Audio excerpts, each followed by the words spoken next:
Et si les plus grands changements de notre vie ne venaient pas d'une transformation spectaculaire, d'un effort surhumain, mais de gestes si minuscules qu'on les remarque à peine au quotidien? C'est une idée qui va un peu à contre-courant de tout ce qu'on nous dit, hein. Complètement. On pense toujours qu'il faut un grand choc, une décision radicale pour changer de cap. C'est vrai, on a cette culture du grand soir, de la résolution du nouvel an qui va tout changer, et pourtant, la plupart du temps, ça ne marche pas. C'est exactement cette idée reçue qu'on va déconstruire aujourd'hui. Absolument. On va plonger dans des extraits d'un livre qui a eu un retentissement mondial, Atomic Habits de James Clear. Traduit en français par «Un rien peut tout changer». Exactement. Notre mission, c'est de décortiquer sa méthode pour comprendre comment on peut s'améliorer de manière durable. Non pas en essayant de déplacer des montagnes du jour au lendemain, mais en accumulant patiemment de tout petits cailloux. C'est tout à fait ça. Et pour analyser cette philosophie, on va suivre un parcours en plusieurs étapes, directement inspiré du livre. Alors, quel est notre plan, Sam? D'abord, on va s'intéresser à l'histoire personnelle de l'auteur. C'est un accident terrible qui a été le point de départ de toute sa réflexion. D'accord. Ensuite, on verra comment cette idée de petits pas a été appliquée à une échelle collective avec des résultats stupéfiants. C'est le mot. Ah, à travers le concept des gains marginaux. Précisément. Et enfin, on touchera au cœur du réacteur, l'idée la plus profonde du livre. Pour changer ses habitudes, il faut d'abord changer son identité et non ses objectifs. On commence donc par une histoire qui frappe, c'est le cas de le dire. James Clear raconte qu'au lycée, il a été frappé en plein visage par une batte de baseball. Oui, qui a échappé à un coéquipier. Le choc est d'une violence inouïe. Nez pulvérisé, multiples fractures du crâne, les 2 orbites oculaires brisées. Il a fini dans un coma artificiel. C'est ce qu'on peut appeler une remise à zéro forcée, et de la manière la plus brutale qui soit. On n'est plus dans la théorie là. Pas du tout. Sa vie a basculé en une fraction de seconde. La convalescence a été un parcours du combattant. Des mois de problèmes de vision, de vertige. Il a dû réapprendre des choses aussi fondamentales que marcher en ligne droite. Exactement. Et dans une situation comme celle-là, toute idée de grand bond en avant est une illusion. Les seuls progrès possibles sont infimes. C'est ça qui est fascinant. Lorsqu'il arrive à une biversité, il est physiquement et mentalement diminué. Et au lieu de se fixer des objectifs impossibles comme redevenir le sportif que j'étais, il se concentre sur des choses qui pourraient sembler totalement dérisoires, hein. Comme quoi, par exemple? Par exemple, il décide de mettre en place une discipline de sommeil stricte en se couchant tôt chaque soir. Autre habitude, il s'astreint à garder sa chambre d'étudiant parfaitement propre et bien rangée. On est loin du programme d'entraînement d'un athlète de haut niveau, c'est sûr. Très loin. Mais en apparence seulement. Ce qui est puissant, c'est ce que ça a provoqué psychologiquement. Dans une vie où il avait perdu le contrôle de tout, De son corps, de sa santé. de son avenir sportif, oui. Ces petites actions étaient les seules choses sur lesquelles il avait une prise totale. Ranger sa chambre, se coucher à l'heure, ce sont des victoires. Minuscules, mais des victoires quand même. Et en accumulant ces petites victoires, il a commencé à reconstruire un sentiment de contrôle et donc de confiance en lui. Et cet effet domino est incroyable. Cette confiance restaurée a commencé à infuser dans d'autres domaines. Il a pu se remettre au sport, j'imagine. Tout doucement. Il a recommencé à s'entraîner en salle, ses notes se sont améliorées de façon spectaculaire. Il explique que cette structure, ce sentiment d'être en ordre, a libéré son esprit pour se concentrer sur ses études. C'est un cercle vertueux. Les bonnes habitudes de sommeil lui donnaient plus d'énergie, la chambre rangée lui offrait un environnement de travail serein, et cette base solide, Lui a permis de tenir sa nouvelle routine de musculation. et le résultat final est là pour le prouver. 6 ans après son accident, cet adolescent qui était dans le coma, qui réapprenait à marcher, a été nommé meilleur athlète de son université et a reçu la plus haute distinction académique. C'est fou. La leçon qu'il en tire, et qu'on va explorer, c'est que les résultats les plus extraordinaires viennent de l'accumulation, sur des années, de gestes qui, pris isolément, semblent insignifiants. Cette idée d'accumulation de petits gestes, le livre lui donne un nom et un exemple absolument légendaire. L'agrégation des gains marginaux et l'équipe de cyclisme britannique. Ah oui, il faut vraiment se remettre dans le contexte de l'époque. C'est ça. En 2003, cette équipe était une blague.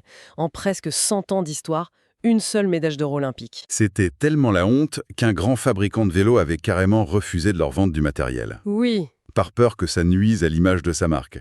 C'est dire le niveau. Et puis, un nouveau directeur de la performance, Dave Brailsford, est engagé. Et il arrive avec une philosophie complètement à contre-courant. Il ne promet pas une révolution? Non, il promet une méthode qu'il appelle l'agrégation des gains marginaux. Le principe est simple à énoncer, mais redoutable à appliquer. L'idée, c'est de tout décomposer, absolument tout ce qui a un rapport avec le cyclisme, et de chercher à améliorer chaque élément de 1%. Juste 1%. Et quand on dit tout, les exemples sont incroyables.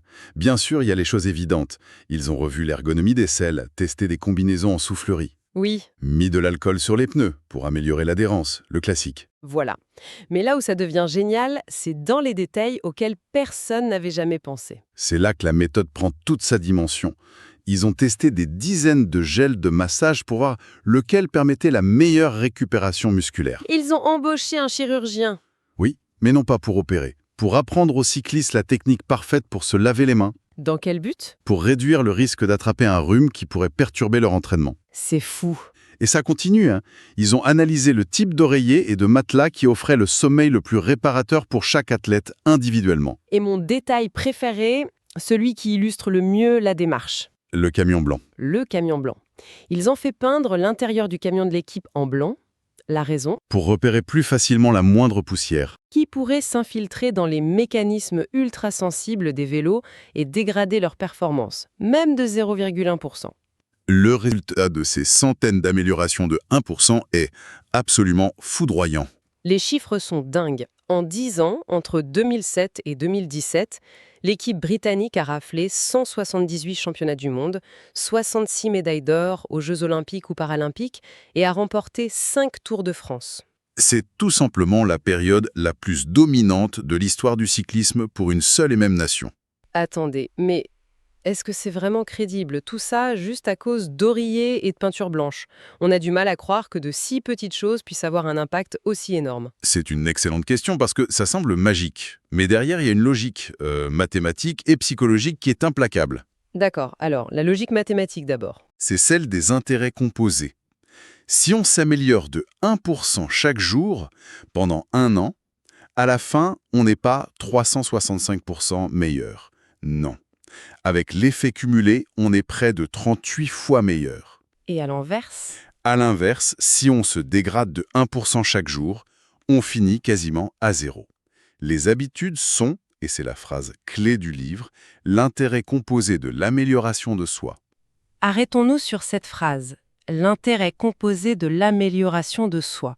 C'est une image financière, mais appliquée à notre potentiel humain. C'est exactement ça. Tout comme un petit investissement régulier peut devenir une fortune sur 30 ans, chaque petite bonne habitude, aussi insignifiante qu'elle paraisse aujourd'hui, construit une trajectoire de vie radicalement différente sur le long terme. Absolument.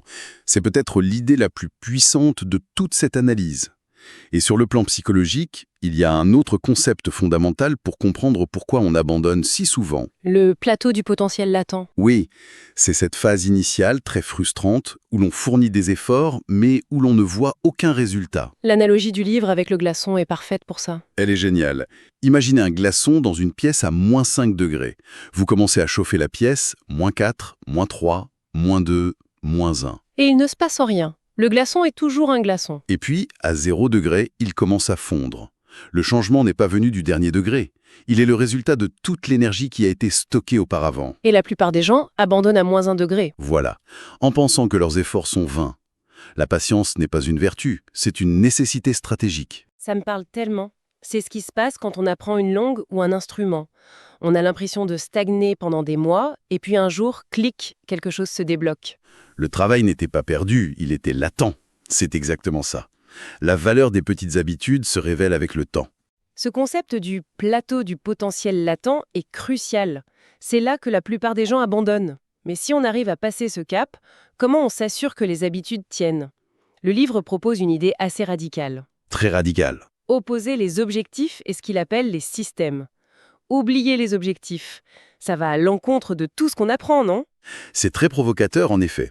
Mais la distinction qu'il fait est fondamentale. Un objectif, c'est le résultat qu'on veut atteindre. Gagner un championnat, écrire un roman, perdre 10 kilos. L'entraînement, le fait d'écrire 500 mots chaque matin, C'est le comment. c'est le comment. Pour citer l'entraîneur Bill Walsh, le score s'occupe de lui-même. En d'autres termes, si on met en place le bon système, les résultats suivront naturellement. D'accord. Mais en quoi le fait de se concentrer uniquement sur les objectifs est-il un problème? L'auteur identifie plusieurs pièges. Le premier, c'est que les gagnants et les perdants ont souvent les mêmes objectifs. Ah, c'est un excellent point. Tous les candidats à un poste veulent le job. Tous les athlètes au JO veulent l'or. L'objectif en lui-même ne les différencie pas. Ce qui fait la différence, C'est le système. c'est le système d'amélioration continue que les gagnants ont mis en place et auquel ils se sont tenus. Le vouloir ne suffit pas, sinon tout le monde réussirait. Le deuxième problème, c'est qu'atteindre un objectif n'est qu'un changement momentané. L'exemple de la chambre en désordre est parfait. Si mon objectif est de nettoyer la chambre, je le fais et c'est propre. Oui, mais si on ne change pas le système, c'est-à-dire les habitudes de laisser-aller qui ont créé le désordre, elle sera de nouveau sale en une semaine. On traite un symptôme, pas la cause. C'est le principe du régime yo-yo. Exactement. Et le troisième problème est plus psychologique. Les objectifs créent une mentalité du tout ou rien qui lie notre bonheur à leur accomplissement. Quand j'aurai ma promotion, alors je serai heureuse. On repousse sans cesse le bonheur à plus tard. Alors qu'un système, au contraire, apporte de la satisfaction à chaque fois qu'on l'applique. Un écrivain qui a pour système d'écrire une page par jour peut être satisfait chaque jour. Il apprend à tomber amoureux du processus. Ce qui nous amène à une autre phrase choc du livre. On ne s'élève pas au niveau de ses objectifs, on tombe au niveau de ses systèmes. C'est une formule assez dure, mais qui sonne très juste. Elle est fondamentale. Elle déplace le curseur de la culpabilité. Si on n'arrive pas à changer, le problème, ce n'est pas nous. Non. Le problème, c'est notre système. Il ne s'agit pas d'être meilleur, mais d'avoir une meilleure stratégie. D'accord, donc les systèmes sont la clé, mais c'est là que la question devient vertigineuse. Comment construit-on un bon système, un système qui nous correspond et qui tient? Où est-ce qu'on commence? C'est la question essentielle. Et la réponse du livre nous emmène à un niveau encore plus profond. Le véritable moteur du changement n'est ni dans les résultats, ni même dans les processus. Il est dans l'identité. Il décrit ça comme un oignon à 3 couches. Exactement. La couche extérieure, ce sont les résultats, ce qu'on obtient. La couche du milieu, les processus, ce qu'on fait. Et le noyau, le cœur, c'est l'identité, Ce qu'on croit être. ce qu'on croit être. Et en général, on aborde le problème à l'envers. On essaye de changer de l'extérieur vers l'intérieur. Précisément. On part du résultat qu'on veut, je veux être mince, on définit un processus, je vais faire ce régime, mais on se heurte à notre identité profonde. Je suis quelqu'un qui n'aime pas le sport et qui adore les sucreries. Et ça ne peut pas marcher. L'approche Atomic Habits est radicalement inverse. Il faut commencer par le noyau. La question n'est pas « qu'est-ce que je veux ?», mais « qui est-ce que je veux devenir ?» Le but n'est pas de lire un livre. C'est de devenir une lectrice. Le but n'est pas de courir un marathon, c'est de devenir un coureur. L'exemple donné dans les sources avec les 2 fumeurs est très éclairant. On offre une cigarette à 2 personnes qui essaient d'arrêter. La première répond « Non merci, j'essaie d'arrêter ». Et la seconde dit « non merci, je ne suis pas fumeur ». La différence semble minime, mais en fait elle est immense. Elle est colossale. La première personne s'identifie toujours comme un fumeur. Son refus est une lutte, une contrainte contre sa propre identité. C'est épuisant à long terme. Alors que la seconde personne a opéré un changement d'identité. Fumer ne fait plus partie de ce qu'elle est. Son refus n'est pas un effort, c'est une simple affirmation de sa nouvelle réalité. Donc un comportement qui n'est pas en phase avec notre identité ne peut pas tenir. C'est comme nager à contre-courant en permanence. Tôt ou tard, l'ancienne identité va reprendre le dessus. Il y a une anecdote qui illustre ça à la perfection. C'est l'histoire de Brian Clark, un entrepreneur qui se rongeait les ongles. Depuis son enfance, c'est ça, ouais. Oui, il avait tout essayé, la volonté, les produits amers. Rien ne marchait durablement. Et puis un jour, il a fait une chose complètement inattendue. Il s'est offert sa toute première manucure professionnelle. Attendez, une manucure. Ça semble presque anecdotique, un peu gadget comme solution pour un problème aussi ancré. C'est là toute la subtilité du mécanisme. Ce n'est pas la manucure en elle-même qui a tout changé, c'est ce qu'elle a provoqué. Qu'est-ce qui s'est passé? Pour la première fois de sa vie, ses ongles étaient propres, soignés, esthétiques. La professionnelle lui a même dit qu'il avait de très belles mains. Et soudain, il a ressenti de la fierté pour ses ongles. Il a commencé à se voir différemment. Exactement. Il a commencé à se voir non plus comme quelqu'un qui se ronge les ongles, mais comme quelqu'un qui a de belles mains et qui en prend soin. Je vois. L'identité a changé en premier. L'habitude a suivi. Il n'a plus eu envie de ronger ses ongles parce que ça allait à l'encontre de sa nouvelle identité. Précisément, une fois que la fierté s'attache à une facette de notre identité, on se bat bec et ongles, si je puis dire, pour maintenir les habitudes qui la soutiennent. La forme ultime de motivation, c'est quand une habitude devient une partie de qui nous sommes. C'est un parcours vraiment éclairant. Quand on relie tous les points, La logique est implacable. On part d'une blessure qui force l'auteur à découvrir le pouvoir des actions minuscules. On voit cette même philosophie transformer une équipe de cyclistes médiocres en machine à gagner. Grâce à l'obsession des 1%, on comprend pourquoi se concentrer sur les systèmes est plus puissant que de se focaliser sur des objectifs. Et tout ça nous mène au cœur de la machine. Le changement le plus durable est celui qui commence par l'identité. Une décision sur qui nous voulons être, Tout à fait. ce qui nous amène à la question finale, celle que le livre laisse ouverte. La démarche la plus efficace n'est peut-être pas de se demander « qu'est-ce que je veux accomplir ? Mais plutôt, Quel type de personne est-ce que je veux devenir ?» et comment on répond à une question aussi vaste? L'auteur propose une approche très concrète. Il suggère que chaque action que nous posons est comme un bulletin de vote pour le type de personne que nous souhaitons être. Un bulletin de vote. Oui, vous choisissez des escaliers plutôt que l'ascenseur. C'est un vote pour « je suis une personne active ». Vous lisez 10 pages avant de dormir, c'est un vote pour « je suis une lectrice ». Vous encouragez un collègue. C'est un vote pour « je suis un bon leader ». Voilà.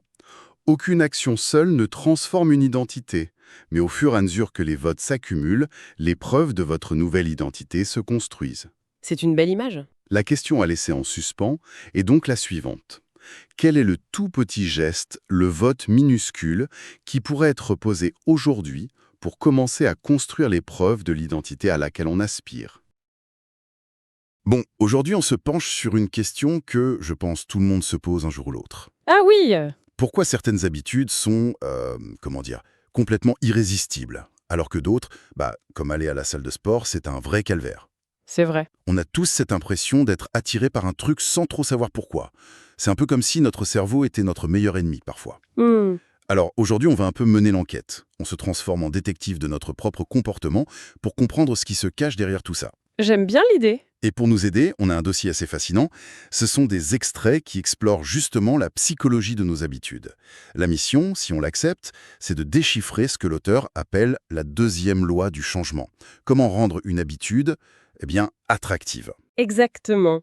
Et pour être de bons détectives, il faut commencer par, disons, la scène du crime. Pour créer de bonnes habitudes ou se défaire des mauvaises, on doit d'abord comprendre pourquoi elles sont si désirables. C'est de la rétro-ingénierie en quelque sorte. C'est tout à fait ça. On va voir que notre cerveau fonctionne avec un logiciel très ancien et que le monde moderne a trouvé le moyen de le pirater en permanence. L'idée, c'est d'apprendre à utiliser cette programmation à notre avantage, quoi. Un logiciel ancien piraté par le monde moderne. J'aime beaucoup cette image. Alors, par où on commence notre enquête? Le premier indice nous ramène dans les années 40 avec un scientifique néerlandais, Nico Tinbergen, et une histoire de goéland. Ça peut paraître un peu étrange, oui. Un peu, oui. Mais en fait, c'est le point de départ parfait parce qu'il a découvert quelque chose de fondamental. Tinbergen, il a observé que les poussins de goéland picorent instinctivement un point rouge sur le bec de leurs parents pour avoir de la nourriture. D'accord. Un réflexe de survie, logique. Voilà. Et c'est là qu'il a eu une idée un peu folle. Il a fabriqué de faux becs en carton. Oui, et les résultats ont été stupéfiants. Un simple bec en carton avec un point rouge, ça suffisait à faire réagir les poussins. Mais c'est quand il a exagéré le stimulus que tout est devenu limpide. C'est-à-dire? Il a créé un bec avec 3 gros points rouges. Et là, les poussins sont devenus complètement fous. Ils l'ont pilonné de coups de bec, avec bien plus de ferveur que pour un vrai bec. Donc 3 points rouges valent mieux qu'un, même s'ils sont faux. C'est exactement ça. Il a appelé ce phénomène un super stimulus. C'est une version amplifiée de la réalité qui déclenche une réponse beaucoup plus forte que la normale. Ah oui. Et il a vu la même chose avec des oies. Une oie, elle ramène ses œufs au nid s'il roule. Mais elle va aussi essayer de ramener une ampoule, une balle de golf. Et plus l'objet est gros, plus elle s'acharne. Il raconte qu'une oie a fait des efforts surhumains pour essayer de couver Quoi donc? un ballon de volley. Un ballon de volley. Non mais c'est absurde, mais ça illustre le concept à la perfection. C'est ça? Et ce qui est dingue, c'est de se dire que notre cerveau humain, soi-disant si sophistiqué, tombe dans le même panneau. Ah, mais constamment. L'exemple le plus évident, c'est la malbouffe. Notre cerveau a évolué pour adorer le sel, le sucre, le gras, parce que c'était rare et c'était synonyme de survie. Et aujourd'hui, les scientifiques de l'agroalimentaire, ils créent des super stimuli alimentaires. Exactement. Quand on lit les détails, c'est hallucinant. Ils parlent du point de félicité, la combinaison parfaite de saveurs qui fait exploser les circuits de récompense. Ils étudient l'eurosensation, la sensation en bouche. Mhm. L'exemple de la pizza est parfait. Ce contraste entre le croquant de la croûte et le fromage tout fondant, ils appellent ça un contraste dynamique. Tout est fait pour que notre cerveau ne s'ennuie jamais. Et on redemande, toujours. Et ces super stimulus sont absolument partout. Les j'aime sur les réseaux sociaux, c'est une version concentrée de l'approbation sociale. Les mannequins dans les vitrines avec leurs proportions exagérées. En fait, une grande partie du monde moderne est conçue pour pirater ce vieux logiciel de survie. Notre cerveau de l'âge de pierre face à des tentations de l'ère spatiale? C'est un peu ça, oui. D'accord. Donc, premier coupable identifié, 1, les superstimuli.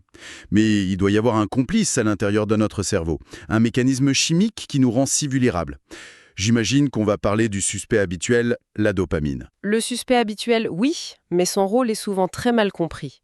Pendant des décennies, on l'a appelé la molécule du plaisir. Mais en fait, c'est une erreur. Ah bon? La recherche montre que la dopamine, c'est en fait la molécule de l'anticipation du plaisir. C'est le neurotransmetteur du vouloir, pas du aimer. Attendez, ça veut dire que le plaisir qu'on ressent en mangeant un gâteau et l'envie irrépressible d'en manger un sont gérés par deux systèmes différents dans le cerveau? C'est complètement contre-intuitif, je sais. Carrément. Mais c'est pourtant la clé. Des expériences sur des rats dans les années 50 l'ont montré de manière spectaculaire. Quand on bloque la dopamine chez un rat, il perd toute volonté de vivre. Il ne mange plus, il ne boit plus, il se laisse mourir. D'accord. Mais c'est là que c'est fascinant. Si on lui met une goutte de sucre sur la langue, on voit son expression faciale qu'il aime ça. Il l'aime toujours, mais il ne veut plus. Sans dopamine, le désir s'éteint. Et à l'inverse, si on inonde leur cerveau de dopamine, Alors là, ils deviennent des machines à vouloir. Une souris pouvait appuyer 800 fois par heure sur un levier pour une dose de stimulation. 800 fois. C'est énorme. Voilà le moteur de l'action. C'est l'anticipation de la récompense, pas la récompense elle-même. C'est l'excitation d'un enfant avant Noël qui est souvent plus forte que le moment d'ouvrir les cadeaux. Ou le plaisir de planifier des vacances qui peut surpasser les vacances elles-mêmes. Précisément. Donc, en somme, nos cerveaux ne sont pas des moteurs de plaisir, ce sont des moteurs de désir. C'est la poursuite qui nous fait bouger, pas la capture. C'est exactement ça. Le désir est le moteur qui anime le comportement. Chaque action, en fait, est précédée d'une anticipation. Et c'est pour ça qu'il faut rendre les habitudes attractives. On doit donner à notre cerveau quelque chose à anticiper avec plaisir. D'accord, mais alors si c'est l'anticipation qui est si puissante, ça soulève une question évidente. Comment diable est-ce qu'on peut anticiper avec plaisir un truc potentiellement ennuyeux, comme faire du sport ou trier ses emails? En trichant. Les sources décrivent une stratégie brillante pour ça, le groupage par tentation. L'histoire de Ronan Byrne, un étudiant en ozonnerie, est géniale. Il voulait faire plus d'exercice, mais il préférait de loin regarder Netflix. Classique. Très classique. Alors il a piraté son vélo d'appartement pour qu'il ne fasse fonctionner Netflix que s'il pédalait à une certaine vitesse. S'il ralentissait, La série s'arrêtait. simple et génial. Il alliait ce qu'il devait faire à ce qu'il voulait faire, quoi. C'est le cœur de la stratégie. En psychologie, ça s'appelle le principe de Prémack. Un comportement plus probable renforce un comportement moins probable. On associe une tentation à une nécessité. Les entreprises font ça tout le temps, en fait. Sans arrêt. La chaîne américaine ABC, qui markete ses soirées du jeudi en encourageant les gens à regarder leurs séries avec un verre de vin et du popcorn. Ils ne vendent pas juste des séries, ils vendent une soirée de détente et de plaisir. On peut donc appliquer ça à notre vie. Genre s'autoriser à écouter son podcast préféré uniquement en faisant la vaisselle. J'avoue, j'ai essayé. Et alors ? Ça a duré 2 jours. L'évier était plein et j'écoutais le podcast sur le canapé. La tentation est parfois trop forte. C'est le risque, c'est sûr. Mais on peut rendre la technique plus robuste en la combinant avec une autre, l'empilement d'habitudes. D'accord. L'idée de l'empilement est toute simple. On greffe une nouvelle habitude juste après une habitude qu'on fait déjà sans y penser. Se brosser les dents, prendre son café. Et donc on combine les deux. Exactement. La formule devient 1. Après mon habitude actuelle, je ferai mon habitude nécessaire. Ok. Et 2. Après mon habitude nécessaire, je ferai mon habitude désirée. Donnez-moi un exemple. Par exemple, après avoir sorti mon téléphone, habitude actuelle, je ferai 10 burpees, l'habitude nécessaire. Après les 10 burpees, je pourrai consulter Instagram, l'habitude désirée. Ah, je vois. L'idée, c'est qu'avec le temps, le cerveau commence à anticiper avec plaisir les 10 burpees, parce qu'il sait que c'est le ticket d'entrée pour la récompense. On crée une petite dose d'anticipation positive pour une tâche qui à la base n'en avait pas. On fabrique notre propre super stimulus en quelque sorte. Malin.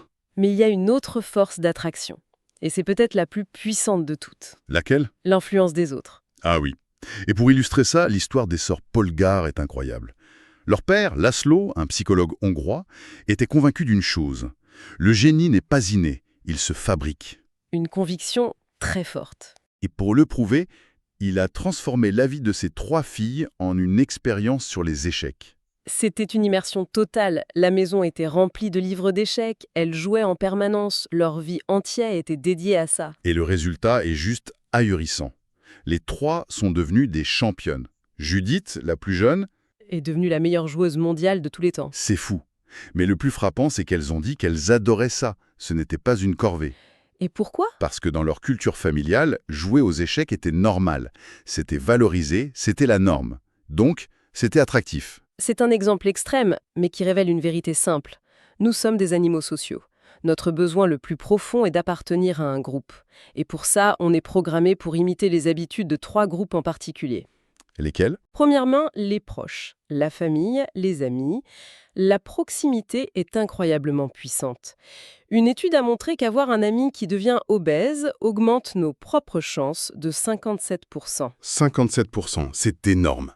Donc, la meilleure stratégie pour adopter une habitude, c'est de rejoindre une culture où cette habitude est la norme. D'accord. Le deuxième groupe, c'est le grand nombre, la tribu. On connaît tous l'expérience de Solomon Asch, avec les lignes de différentes longueurs. Oui, où les gens finissent par donner une réponse fausse juste parce que tout le monde le fait. On aime penser qu'on est plus malin que ça aujourd'hui, qu'on ne se laisserait pas avoir. Mais est-ce que cet effet est toujours aussi puissant? Plus que jamais. Peut-être même plus avec les réseaux sociaux. On préfère souvent avoir tort avec la foule que raison tout seul. Le besoin d'appartenance est plus fort que le besoin d'avoir raison. C'est pour ça qu'il est si difficile d'arrêter de boire si tous les amis sortent au bar. Ou de manger sainement si toute la famille mange de la pizza le soir. Et le troisième groupe, ce sont les puissants. Ceux qui ont un statut, du succès. On les imite parce qu'on désire les mêmes récompenses, le respect, l'admiration, la réussite. C'est tout le principe du marketing d'influence finalement. Si un comportement est associé au succès, il devient tout de suite beaucoup plus attractif. D'accord. Donc on a les superstimuli, la dopamine, la pression sociale. Ça fait beaucoup de force qui n'en pousse. Mais comment on fait l'inverse? Comment on rend une mauvaise habitude peu attractive? En reprogrammant notre cerveau, en changeant la prédiction qui précède l'habitude. Hmm. L'anecdote sur le livre d'Alan Carr pour arrêter de fumer est très parlante. Sa méthode ne repose pas du tout sur la volonté, mais sur le recadrage. C'est ça. Il martèle des messages pour inverser les associations. Au lieu de voir la cigarette comme un plaisir, un soulagement, il la présente comme une arnaque. Exactement. Il dit des choses comme « Vous ne renoncez à rien, car les cigarettes ne vous apportent rien » ou « Fumer ne soulage pas vos nerfs, il les détruit ». Il démonte chaque association positive. Jusqu'à ce que l'idée même de fumer paraisse absurde. Et le mécanisme derrière ça, c'est que tout se joue sur une prédiction. Une envie, ce n'est rien d'autre que la manifestation d'une prédiction que notre cerveau fait. Une prédiction? Pour le fumeur, voir une cigarette prédit un soulagement. Pour changer l'habitude, il faut changer cette prédiction. Il faut que voir une cigarette prédise des poumons encrassés et des nerfs détruits. C'est puissant. Et les sources proposent une technique très simple pour faire ce recadrage au quotidien. Changer un seul mot. Au lieu de dire « je dois faire quelque chose », Dire « j'ai la chance de faire quelque chose ». passer de « je dois me lever tôt pour le travail » À « j'ai la chance d'avoir un travail ». de « je dois préparer le dîner ». À « j'ai la chance de pouvoir nourrir ma famille ». C'est incroyable comme un simple changement de perspective peut transformer une corvée en privilège. Ça change complètement la charge émotionnelle associée à l'action. On ne subit plus, on choisit. C'est un recadrage actif de sa propre réalité. Et il y a une autre technique, dans la même veine, c'est le rituel de motivation. Oui, l'idée c'est d'associer une action qu'on apprécie juste avant une habitude difficile. Avec le temps, le rituel lui-même devient le déclencheur de l'anticipation positive. Comme le boxeur Ed Latimore, c'est ça. Pour se concentrer, pour écrire, il mettait de la musique qu'il aimait.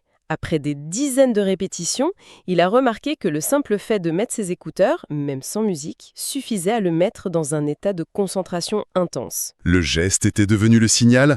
On peut donc créer nos propres signaux? Absolument.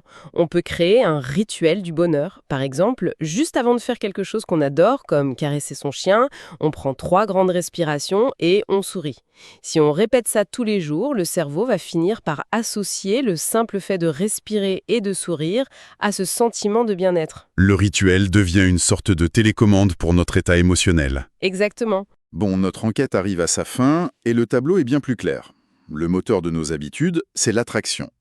Et cette attraction, elle est façonnée par des forces bien réelles. Les superstimuli, qui piratent notre cerveau, l'anticipation de la dopamine, les normes sociales, Des forces très puissantes. très puissantes. Mais la bonne nouvelle, c'est que ce ne sont pas des fatalités. En comprenant ces mécanismes, on peut commencer à jouer avec. Tout à fait. Et pour laisser une dernière piste de réflexion, les sources nous disent une chose importante. Nos habitudes sont des solutions modernes à des désirs ancestraux. Et ça nous invite à poser une question plus profonde que quelle habitude je veux changer. La vraie question, c'est peut-être quel est le désir profond, le désir ancien que cette habitude essaie de satisfaire? Le besoin de connexion sociale derrière les réseaux sociaux. Ou le besoin de calmer l'incertitude derrière la surconsommation d'informations. Et une fois ce besoin identifié, on peut se demander, existe-t-il un moyen meilleur, plus sain, de répondre à ce même besoin fondamental? C'est peut-être là que se trouve la clé d'un changement qui dure vraiment.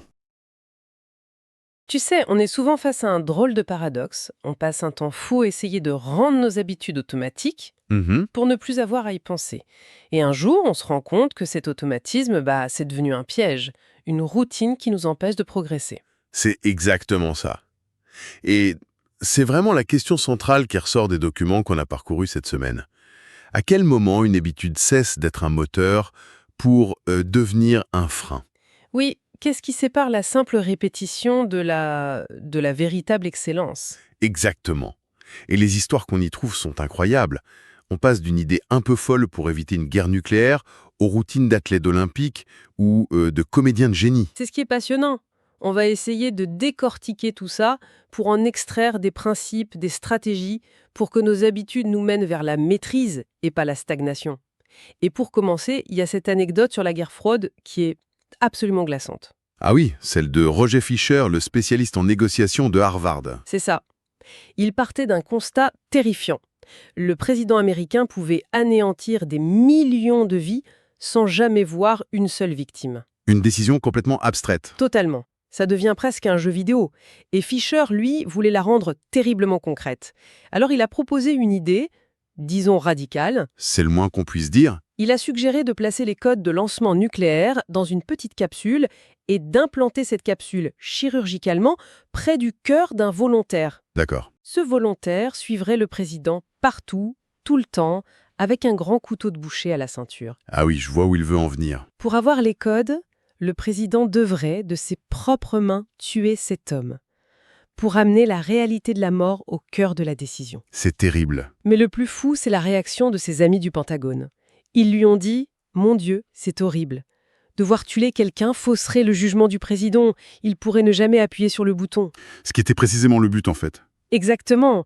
Il devait se dire « Bah oui, c'est l'idée. C'est fascinant. » C'est ça, il rend pas juste la mauvaise habitude difficile, il la rend viscéralement, physiquement insupportable. C'est comme s'il prenait une règle de psychologie et qu'il la retournait complètement. C'est l'inversion parfaite de la loi qui dit qu'une habitude se renforce si sa conséquence est satisfaisante. Là, il rend la conséquence immédiatement et profondément insatisfaisante. Il a compris que la douleur, qu'elle soit physique, émotionnelle ou sociale, c'est un professeur incroyablement efficace. On ne peut pas ignorer le sang sur le tapis de la Maison Blanche, c'est sûr. Bon, l'idée du couteau de boucher à la maison, c'est peut-être un peu extrême, non? Un peu oui. Comment on transpose ce principe dans nos vies? Alors, les sources proposent un outil très concret pour ça. Le contrat d'habitude. C'est simplement un accord, de préférence écrit, où l'on s'engage à suivre une habitude précise. Et si on échoue, une punition, qu'on a choisie soi-même, est appliquée. D'accord. Et le point crucial, c'est de ne pas le faire seul. On le fait avec un ou deux partenaires de responsabilité. Il y a l'exemple de Brian Harris, un entrepreneur. Après la naissance de son fils, il voulait se remettre en forme. Il a rédigé un contrat très formel, signé par lui, sa femme et son coach. Ah oui, Le document détaillait ses habitudes d'hygiène, notait sa nourriture, se pesait chaque jour. Mais la partie intéressante, ce sont les punitions. elle devait être assez douloureuse pour être dissuasive, j'imagine. Exactement. Et elles étaient conçues pour être vraiment pénibles pour lui. Ça allait de devoir porter une tenue formelle au travail, ce qu'il détestait, à des amendes financières, jusqu'à l'humiliation sociale ultime pour un fan de sport. Ah, je sens venir le coup. Être forcé de porter les couleurs de l'équipe rivale. Ah oui, ça, c'est le coup de grâce pour un supporter. C'est terrible. J'imagine la conversation avec mon conjoint. Chérie, j'ai une super idée. Si j'oublie d'aller courir, je te donne 500 € et je porte le maillot de l'équipe qu'on déteste. Pas sûr que ça passe. C'est ça. Mais on voit bien l'idée. L'efficacité, elle repose sur le coût immédiat et surtout social. C'est pas tant la perte d'argent, c'est la peur de décevoir son coach, sa femme, de subir l'humiliation. On se soucie énormément de l'opinion des autres, en fait. C'est un levier de motivation extrêmement puissant. D'accord. Donc on a un moyen de mettre des barrières pour pas faire les mauvaises choses, mais pour les bonnes habitudes, comment on se met le vent dans le dos dès le départ? Et là, les documents proposent une comparaison géniale entre deux légendes du sport, Michael Phelps et Hicham El Guerrouj. Deux athlètes dont les physiques sont quasiment opposés. Totalement. Phelps, c'est une tour d'1,93 m, un torse immense, des jambes assez courtes, un corps parfait pour glisser sur l'eau. El Guerrouj, lui, est beaucoup plus petit, 1,75 m, mais avec des jambes interminables pour sa taille, idéal pour la course. D'accord. Mais le détail qui m'a scotché, c'est que malgré leurs 18 cm de différence de taille, ils portent des pantalons avec la même longueur d'entrejambe. C'est pas vrai. C'est une anecdote incroyable. Ça veut dire qu'El Guerrouj a les jambes d'un homme d'1,93 m. C'est fou, non? Ça veut dire que la nature leur a quasiment distribué les cartes parfaites pour leur sport. Mais pour nous, le commun des mortels, comment on fait pour savoir si on est battu pour la natation ou la course? C'est la bonne question. Et la réponse, c'est que nos gènes ne déterminent pas notre destin, mais ils tracent un peu nos zones d'opportunité. Phelps, même avec le meilleur entraînement, n'aurait jamais été un coureur olympique. Son corps n'est pas fait pour ça. D'accord. Le secret, c'est de choisir un terrain de jeu où nos prédispositions nous donnent un avantage. Les habitudes sont plus faciles et plus satisfaisantes quand elles s'alignent avec nos talents naturels. Et pour identifier ces talents, les sources suggèrent de regarder du côté de notre personnalité via le modèle des Big Five. Exactement. L'ouverture, la conscienciosité et l'extraversion. Ce sont des tendances de fond qui ont des racines biologiques. Il y a une étude fascinante là-dessus. Ah oui? Dans une maternité, on produit un bruit fort. Les bébés qui se tournent vers le bruit sont statistiquement plus susceptibles de devenir extravertis. Non. Si. Et ceux qui s'en détournent tendent à être plus introvertis.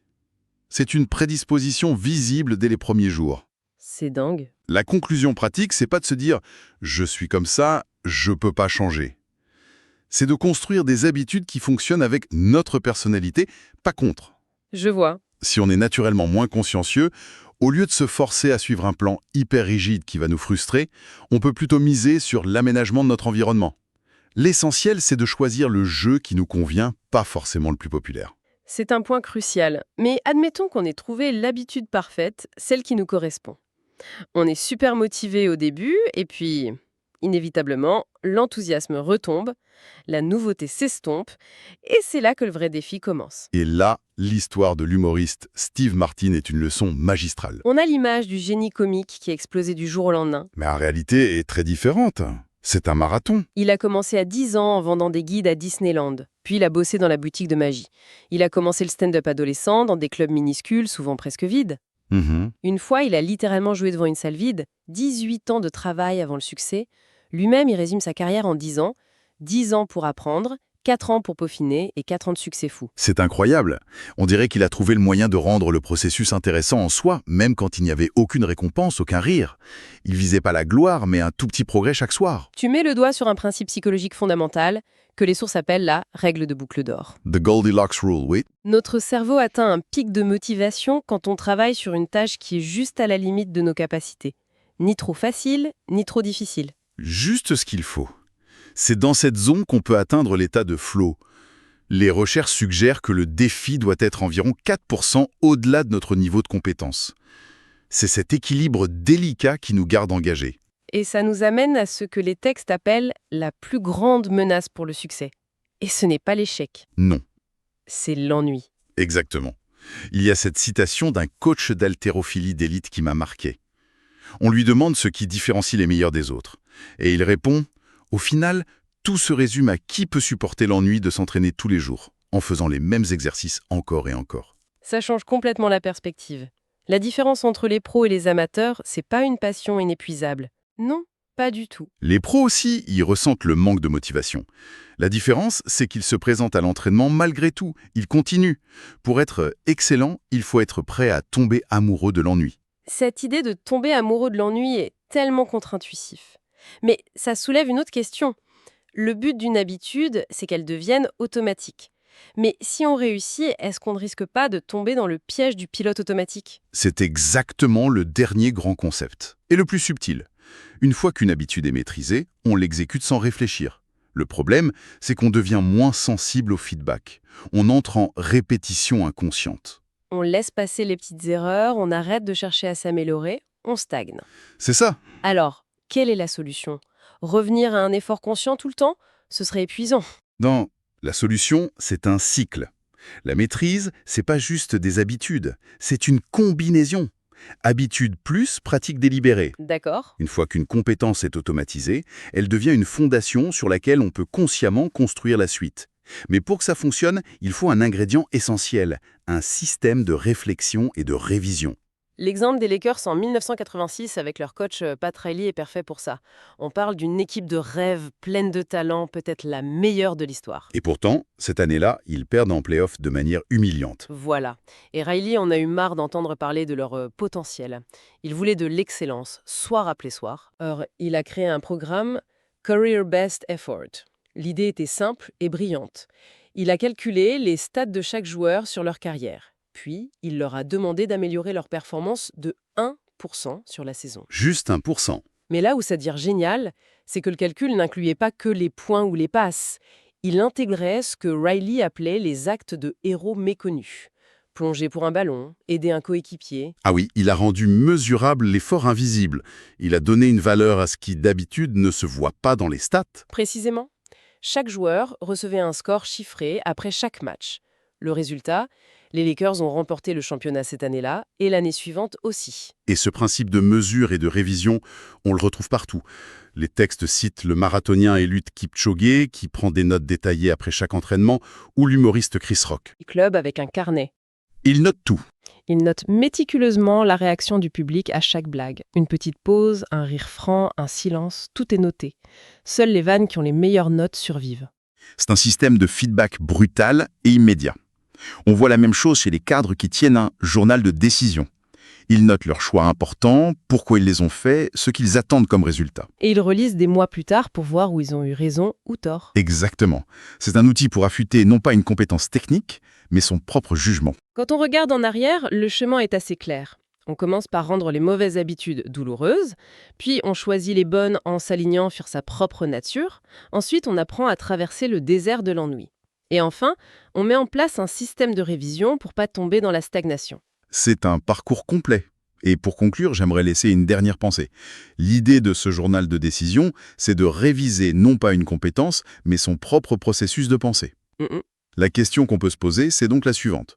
À quoi pourrait ressembler un système de révision personnelle, non pas pour une seule habitude, comme le sport, mais pour les aspects les plus importants de sa vie ou de sa carrière?